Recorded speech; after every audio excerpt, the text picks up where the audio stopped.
Thank you for joining us for the Perry Park Public Art Informational Meeting. We will get started in just a few minutes. I'm going to allow a little bit more time, maybe a minute or so, for folks to log in. If you could just place your phone or computer system on mute. We are actually going to be recording this meeting and posting it on YouTube, so the information will be available throughout the application process. So if you will bear with us just a few minutes, we'll get started in at about 10:02.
Okay, can everyone hear me all right? Could I get a thumbs up, maybe, Jake?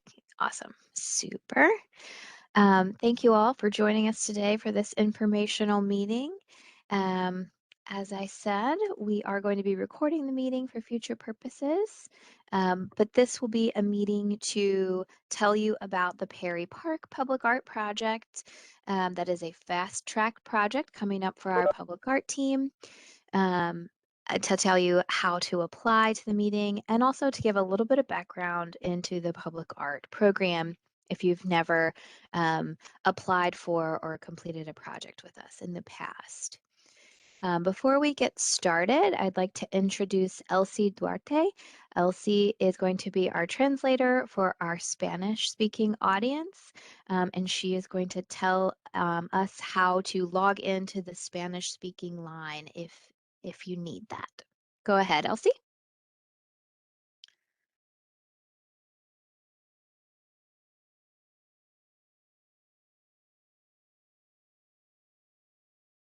Elsie, I believe you're on mute.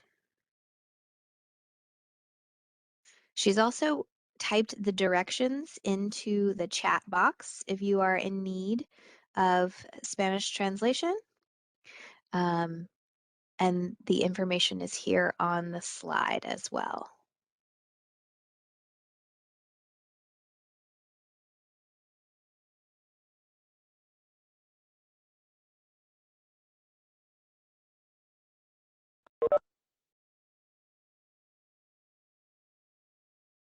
Wonderful.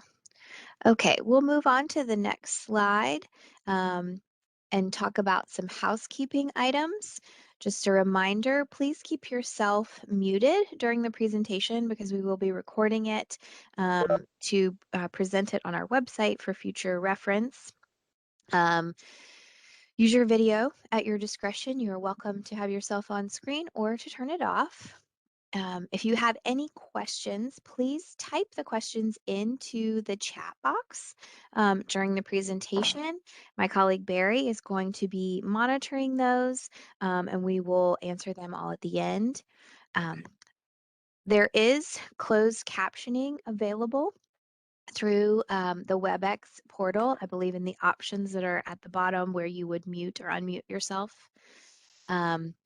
And this is where you'll be able to find the recording of the presentation in the future, phoenix.gov/arts/opportunities.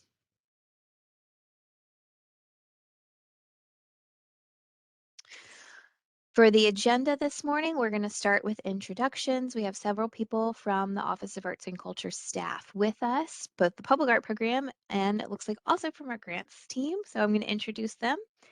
And I believe we will also have some folks joining us from our Parks Department at some point as well. It doesn't look like they're here just yet. Then we will go over the information around the project, and then we'll talk about how to apply and leave ample time for questions at the end. Let me introduce the team. From the Office of Arts and Culture, I've listed out our public art staff here. I am Katie Byaris. I'm a public art project manager here in the Office of Arts and Culture, and I'll be managing the Perry Park Public Art Project. Barry, will you introduce yourself? Good morning. Thanks for joining us today. I'm Barry Sparkman. I'm the Senior Public Art Project Manager here in the office. We also have two other staff members on our public art team, Katina Crum and Doug Oland, who are not with us today. Katina is also a public art project manager, and Doug manages our collection. He takes care of all the public art after it's completed. Jake and Sarah, would you introduce yourselves as well since you've joined us? Hi, I'm Sarah Leon Moreno. I'm the Grants and Community Engagement Director for the office. Thanks for having us. And hi, I'm Jake Friedman. I'm the Community Engagement and Programs Manager for the City of Phoenix Office of Arts and Culture. Also very glad to be here and glad for all of you to be here today as well. Thank you both for joining us today. And we do not have our parks representatives with us just yet. Is there anyone else on the line from our parks department who's joining us today? I don't believe so, but if Aaron and Danielle join us in the next few minutes, we will introduce them as well. I want to give a little bit of background into the public art program for anyone on the line who's not completed a project with us before or gone through the process of applying for a project with us. Just to let you know who we are the public art program run through the City of Phoenix Office of Arts and Culture. This program was established in 1986 with a percent for art ordinance that was approved by City Council. This ordinance allocates 1% of the city's capital improvement budgets to integrating public art into capital improvement projects. So this money has to be used within the projects that are city building. So building roads, building airports, building city structures, and all of that is planned out in an annual art plan that is developed every year in conjunction with other city departments and city council, and has to go through the approval process. Using this system, we've completed over 200 projects throughout the city. We've worked with over 230 different artists, and 58% of those artists have been Arizona-based artists. And I'm seeing at least one other person on the call, Mary Lucking, who has completed a project with us in the past. And surprisingly, I'm actually showing one of her pieces as an example on the next slide. So Mary, what a wonderful thing for you to join us today. We do several different types of public art because it is incorporated into capital improvement projects. These typically take the form of design team and site-specific permanent public art projects, like the one you see pictured here, these vertical shade structures at a transit center. But occasionally we do have the possibility of doing temporary projects or portable works projects. The project we're talking about today is going to be a permanent public art piece, but we do have a call to artists for some portable works at the airport that is open right now, and we will have some call to artists for temporary works later on this year. So stay tuned to what our office is doing as the year unfolds. And Jake looks like he's plugged in a link to our opportunities page. Thank you, Jake.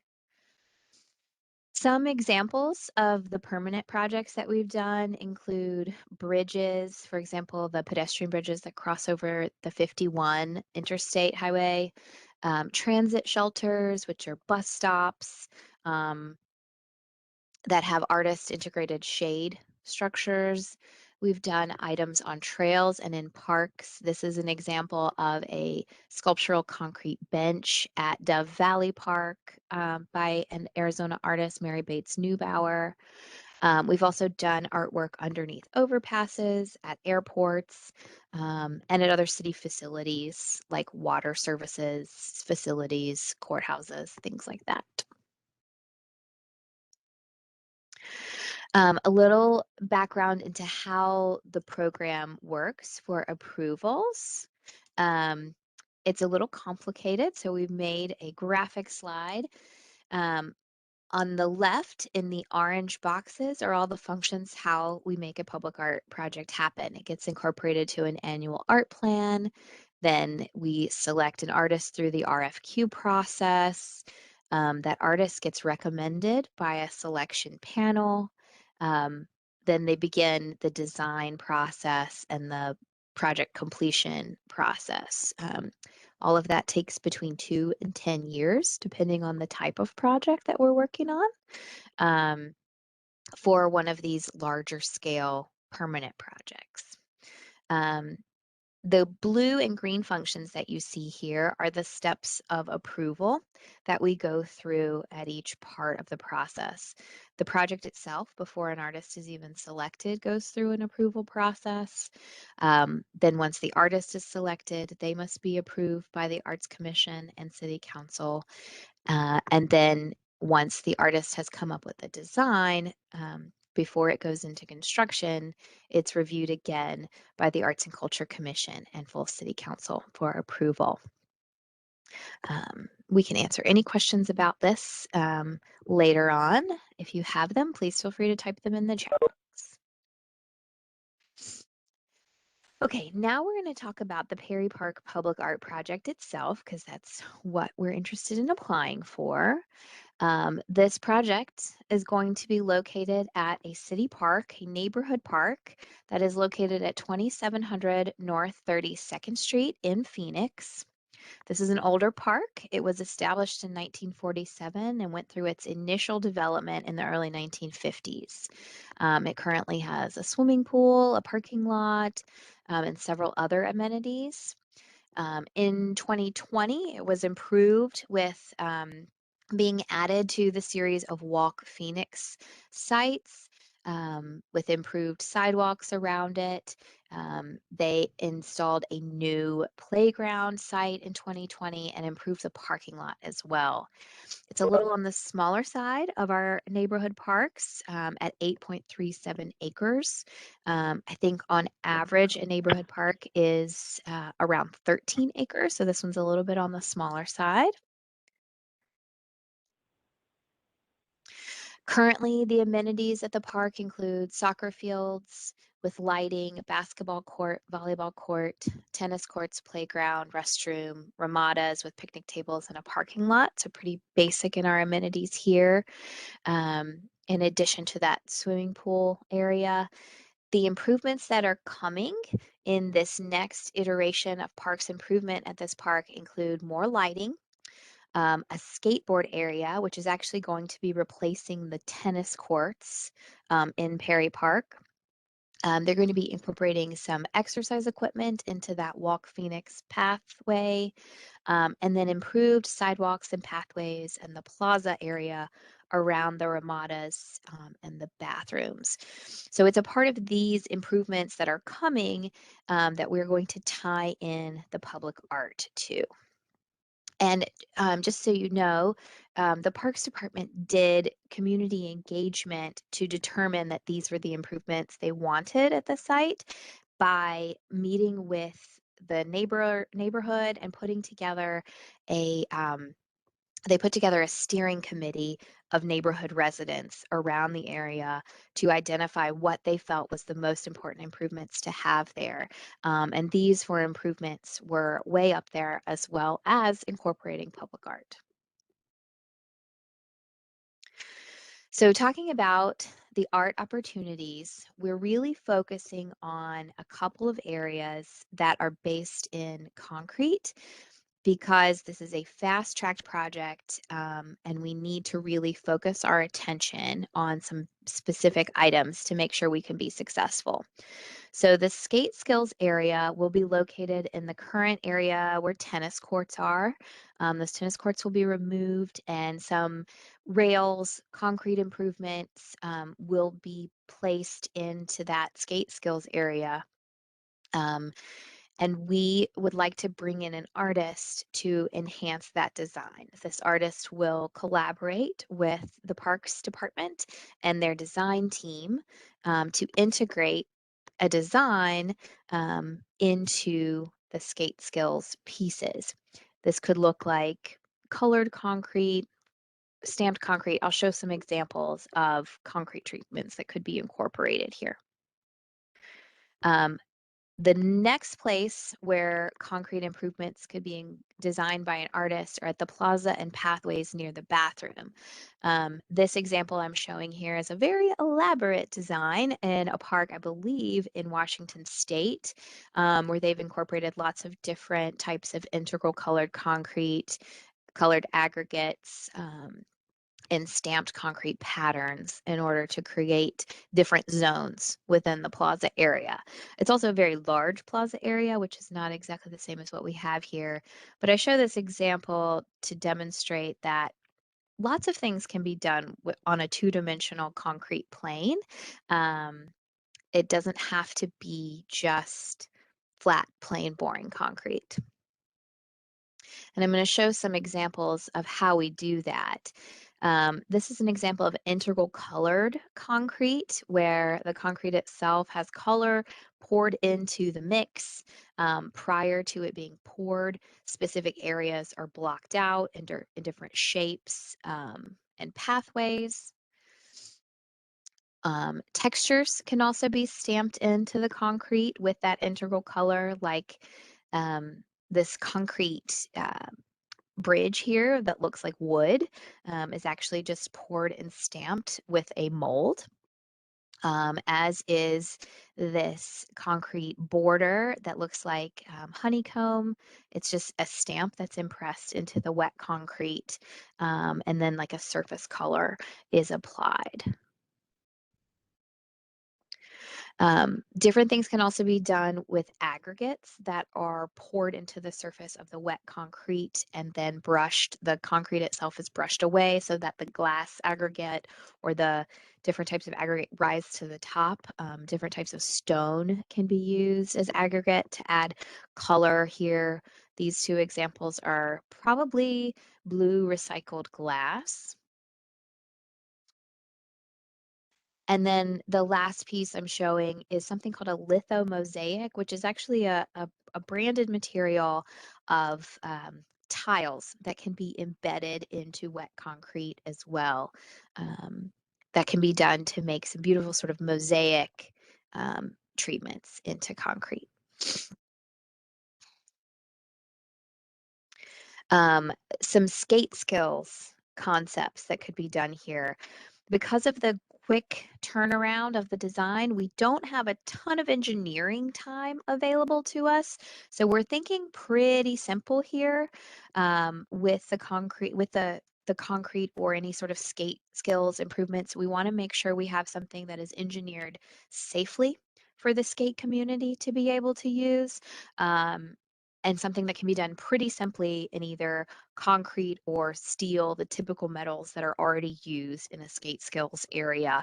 I show an example of a mural painted on a skate skills area. This is that mural painted there is way more complicated. Well, the mural itself isn't complicated. The skate skills area is more complicated than what parks will be doing. But I wanted to show something that had a large art image over the area because I believe that's something we could do with integrated into the concrete with those treatments that I showed before. It could be in large integral color pathways could be integrated there. The largest skateboard piece, which is really fun, is actually located here in Phoenix. It's, I believe, at Paradise Valley Skate Park. So our Parks Department does have some experience with doing some creative things in the skate park, and they're excited to have an artist on board to engage in this way.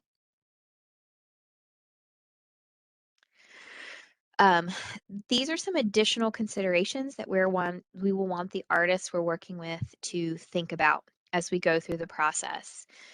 First of all, the designs that we need to come up with are gonna need to be little to no maintenance, meaning that the Parks Department is probably only gonna do their standard maintenance, which would be power washing, and cleaning off the site for basic safety needs.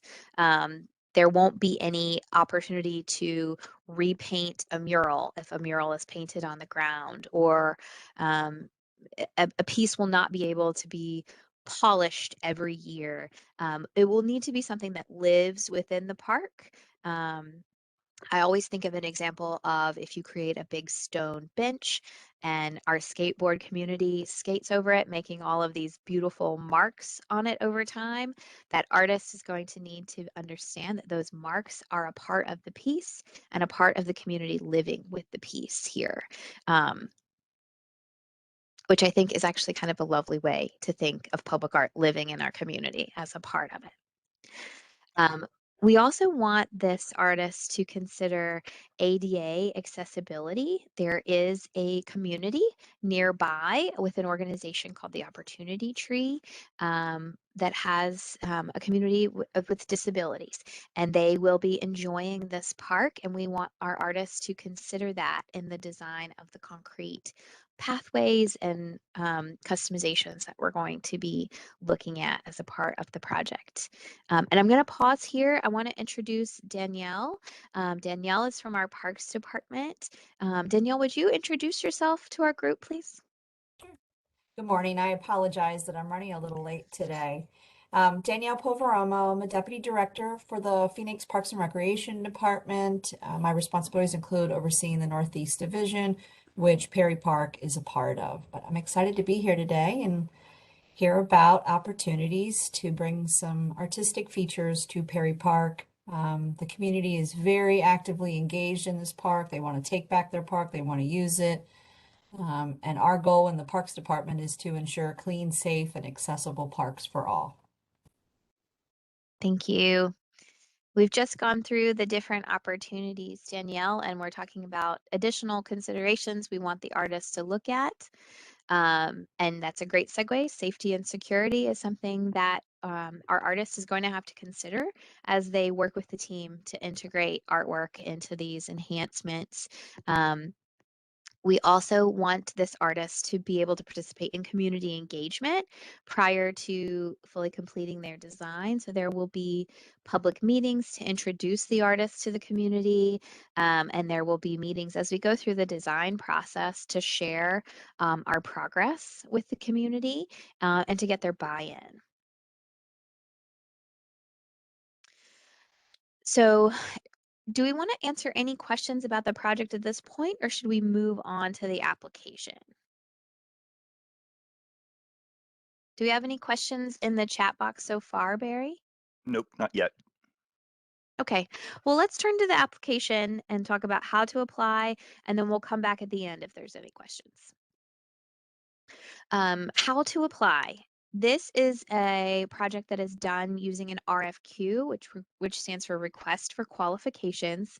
This is actually a City of Phoenix procurement process, so we follow City of Phoenix procurement law in order to do this. You can find the full RFQ guidelines available for download on our website, phoenix.gov/arts.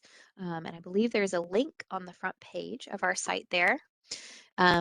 The application itself will be accepted online using a system called CAFE, which is www.callforentry.org. So what we recommend you do as an artist is to read the guidelines in the RFQ to familiarize yourself with the requirements, and then go to CAFE to apply. And we'll step through that here. This is where you'll find the opportunities. There's the link to the informational meeting that we're having right now. Once we're done with the meeting, I'll actually post a recording of it here as well. And then there's the link to download the RFQ and a link to apply online in Cafe. The sections that you want to read the full RFQ, but the sections that are great to pay attention to are the project description and the scope of work. It outlines what will be expected of the selected artist on the project. Then there's a whole section on selection criteria, the 3 criteria that each application will be judged on and scored for the selection process by our panelists. Then I also recommend that if you're an artist applying to the project, you take a look at the insurance requirements. Most artists are already covered to the necessary amount, but sometimes you may have to add a little bit to your policy in order to fit within the contract requirements of the city if you're selected. And then also take a close look at the transparency policy. Because this is a public procurement process, there are some rules as far as communications on the project. For example, I can't communicate with any applicant on the project. I have to send that applicant to our procurement officer, Romeo Rabusa, and allow him to do the communication for us.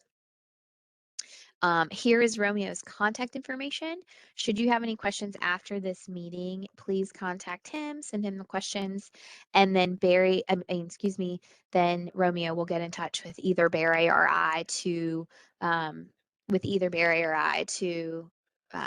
answer those questions. And that's just what I mentioned about the transparency policy. So once you've reviewed the RFQ, applying on Cafe is pretty easy and actually very advantageous to an artist. You create a free account on callforentry.org and you upload your images of your existing work to your portfolio. In addition to applying for our projects, you can also find projects all over the country to apply for. So Cafe is a system that's great for not only applying for the city of Phoenix, but also to take a look at other applications throughout the country. Then you find the call and then you complete the online application before the deadline. Some tips on applying to our project. We actually hold a completely anonymous blind jury. So pay close attention when you're completing your application where you're putting information. There are certain places where it says specifically don't put identifying information or photographs of yourself that would compromise the anonymity of the application because we don't want to have you eliminate yourself from the application. So pay close attention to those items and don't put your name or information in the places where it says not to. There are also some other resources online that we've created to help with applications. There's actually a whole demonstration on how to apply to Cafe that's available on our YouTube channel. You can just go to YouTube and search for Phoenix Arts and Culture, and you'll find over 30 or 40 videos, I think, up there. These 3 are specifically very helpful to the application process. The Public Art 101 Digital Classroom Lesson 1 goes through how to choose best images for your application, how to think about how to write your statement, how to review through an RFQ. And then there's also a series of ISC Connects. We did a collaboration with the International Sculpture Center last year to review several different types of artists' portfolios and provide them with recommendations on how to improve their portfolios specifically for public art applications. So if you have time and you want to work on some professional development to improve your portfolio, it can be helpful to take a look at what our other artists have done and the recommendations that other art professionals have made for improving their portfolios and see if it applies to you as well. I do want to pick out the selection criteria for this specific project. because this is what the artist will actually be scored on.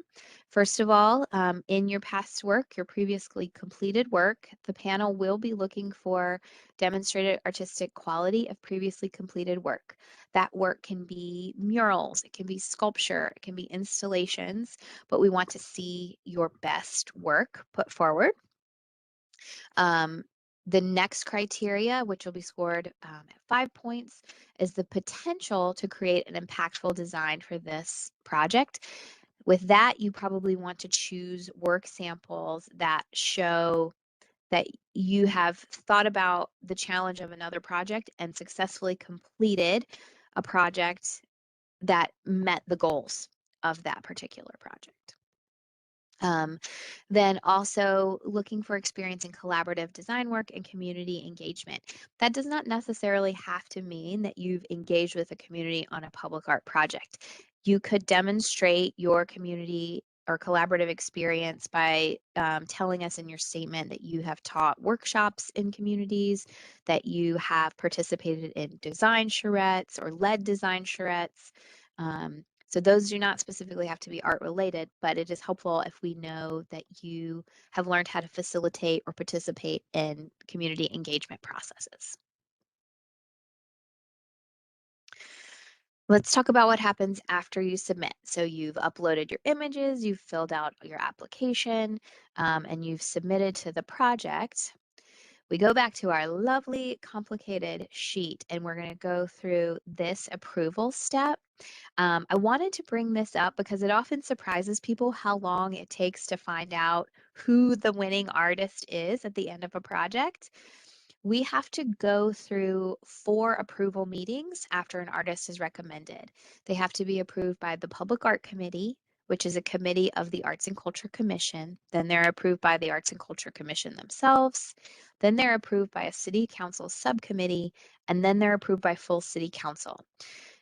The process of getting onto the agenda of each of these 4 meetings and moving forward in the approval process takes at least 2 months. So once you've applied for the project, it can take between 2 and 3 months to get you under contract. So just hold tight once the application has been submitted. You will be notified once the final artist has been completely approved and is moving forward in the project.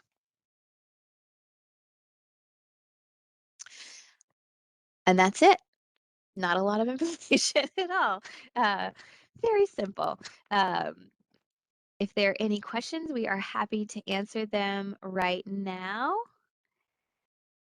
And I can't see the chat box, so I'm going to have Barry take a look at the chat box and let me know if there are any additional questions. There are no questions in the chat box. All right. Hello, do you hear me? Yes. Okay, great. My name is Ian. I'm Ian Pierce. I'm an artist. I'm a muralist, actually.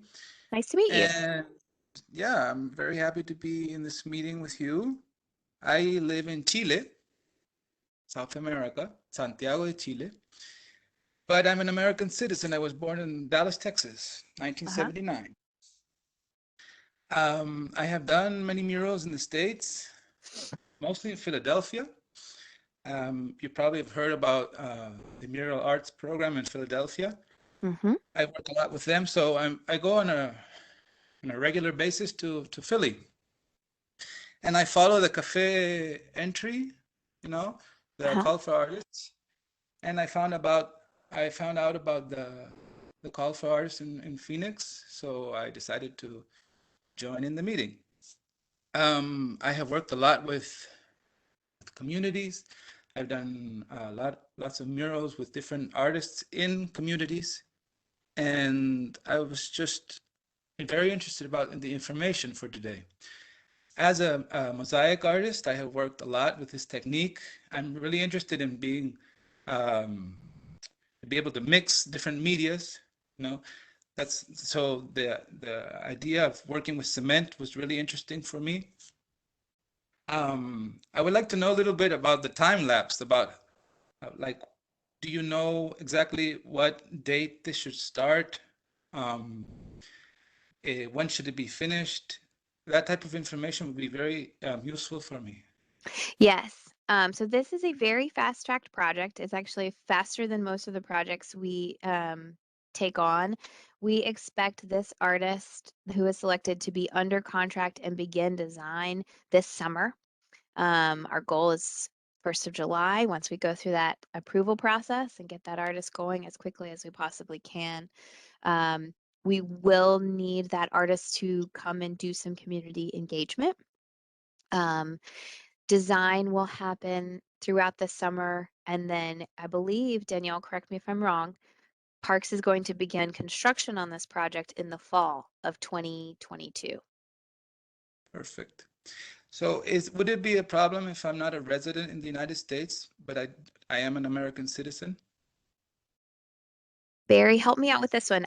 So I believe we would just need to look into some requirements as far as you have to complete a document called an affidavit of lawful presence that shows that you have documentation to work in the United States. Because you are an American citizen, I believe that is the documentation. You will have documentation for that, but we can check with our procurement officer and follow up with information for you on that.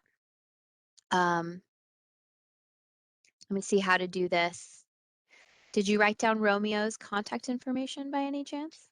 I have it. I've been through the whole application Uh-huh. form, so I have his email. I can write him Write to if him, he's and then Barry and I will follow up to make sure. sure. Okay, thank you very much. Yes, that's all accurate, Katie. And I'll just add that with the city's procurement system, we can't exclude anyone from submitting. So it's open to everyone. Great.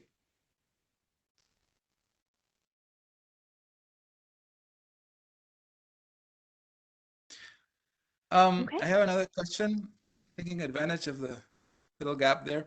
absolutely. Um, I really like to work with communities. I think it's very important for public art to be done, not only taking in consideration their opinion, but also making them participate in the making of the artwork.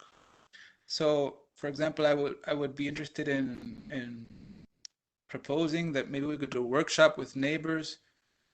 Being a mosaic artist, it's really useful to have help people from the community that can also learn, you know, how to make a mosaic and work on a public art. Uh, is that possible, or would that be difficult?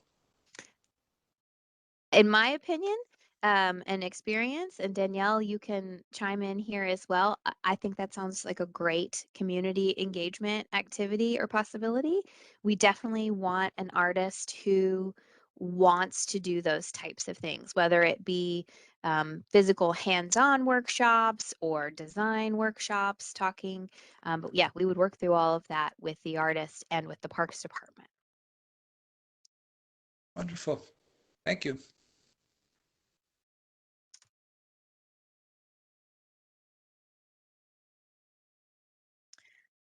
All right. Are there any other questions from the group? Oh, I do see a question here in the chat from Sarah. Does community engagement happen in person or virtually? It can be some of both. I think now the time has come where we are safe to engage in person again. So we would love in-person engagements. There may be some virtual meetings that happen in the interim, but I would say we would like to do a little bit of both.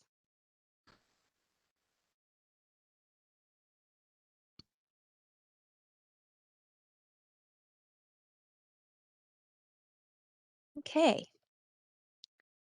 I'm going to just share some final reminders here on my screen. If there are any additional questions, please contact Romeo Rabusa, and absolutely check out our YouTube channel for extra tips for applying. The application deadline is April 25th at 10:59 p.m. I will explain that that's a weird time, but it's because the server is based out of Denver, Colorado. So it's in a different time zone than we are. So make sure you double check the time zone when you're applying to get your application in online before the deadline, because the application does shut down and won't let anyone in after 10:59 p.m. Yeah, thank you all so much for coming. We hope you have a great day. Thanks, Thank you everyone. very much. Goodbye.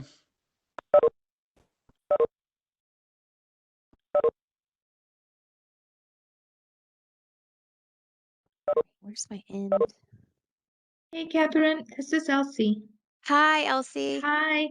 What I did not hear you say my name, so I didn't start talking. Oh, And so I didn't do my introduction, and then I saw you move to the next slide, and I was like, oh, me, did she mean like I guess I didn't follow your cue. I thought you were gonna say, here's Elsie, our interpreter, and then I was gonna go in and do my spiel and then come back. I'm But sorry. I did it, and oh, you did it? Okay, I just wanted to make yeah. sure because I thought maybe I didn't hear her say my name, and so I was a little confused.